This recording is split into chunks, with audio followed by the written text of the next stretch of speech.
यह गाथा सारनाथ के पास ऋषि पतन बिहार में भगवान बुद्ध ने कही थी। एक तालाब को दूषित करने वाले सियार के ऊपर यह गाथा कही गई थी।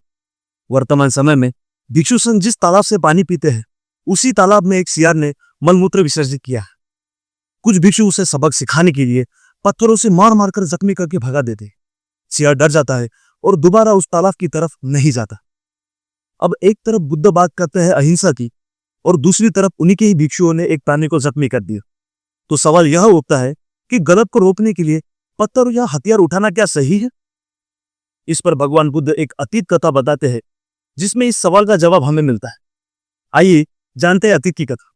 प्राचीन समय में ऋषि पतन में यही तालाब हुआ करता था। तब बोधिसत्व एक कुल में पैदा हुए और प्रवज्जा लेकर ऋषि बनकर अपने ऋषिगण के साथ इसी तालाब के किनारे रहते थे। एक सियार तालाब को हर रोज दूषित करके भागता है, मगर एक दिन सन्यासी उसे घेरा डालकर पकड़ लेते हैं और बोधिसत्व के पास ले जाते हैं। तब बोधिसत्व उससे पूछते हैं, आरण्यकस्य ईशिनो चिरत्ता तपस्विनो किच्चाकतं उदपानं कतं सम्मा अवाहयन्ति। अर्थात सदैव तपस्या में मग्न रहने वाले ऋषियों ने बहुत कठिन परिश्रम से ये जलाशय बनाया है। तुम इसे ऐसे दूषित क्यों करते हो सियार? ऐसा पूछते ही सियार ने जवाब दिया, एष धम्मोऽसि गालानं यद्वित्वा अवोदामसे पितु पितामहं धम्मो नातं उज्जातुमार्हसीति। अर्थात हम जिस पानी को पीते हैं उसी को तो गंदा करते हैं। हमारे पिता पूर्वज भी तो यही करते आए हैं। ये हमारा धर्म कार्य है, धर्म कार्य। अपना धर्म कार्य करना कोई गलत बात थोड़ी ना है मुनिवर। तब बोधिसत्व ने जो उसे जवाब दिया, देखो सियार, मुझे तुम्हारे इस काम में ना धर्म दिख रहा है ना अधर्म दिख रहा है। तुमने ये जो कृत्य किया है वो बदमाशी है। इसका धर्म और अधर्म से कोई लेना देना नहीं। इस बार तुमको छोड़ देते हैं, दोबारा इस तरफ दिखना मत। उसी वक्त सियार उस जलाशय की तरफ गलती से भी नहीं गया।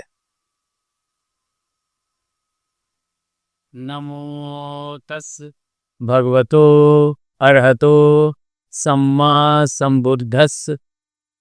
दोस्तों, आपने उद्पान दूषक जातक कथा देखी। उम्मीद है आपको पसंद आई होगी। और मैं आपको बताऊं कि ये तब की कहानी है जब भगवान बुद्ध सारनाथ में चारिका कर रहे थे। वही सारनाथ जहां उन्होंने अपना पहला उपदेश दिया था।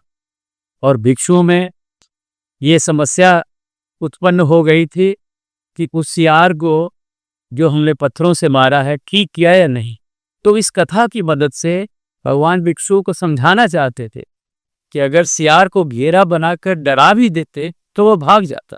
उसे पत्थर मारकर जख्मी कर देना सम्यक निर्णय नहीं था। वह जानवर है, उसमें उतनी ही समझ है। मगर हम तो सारे प्राणियों के प्रति मैत्री भावना रखते हैं।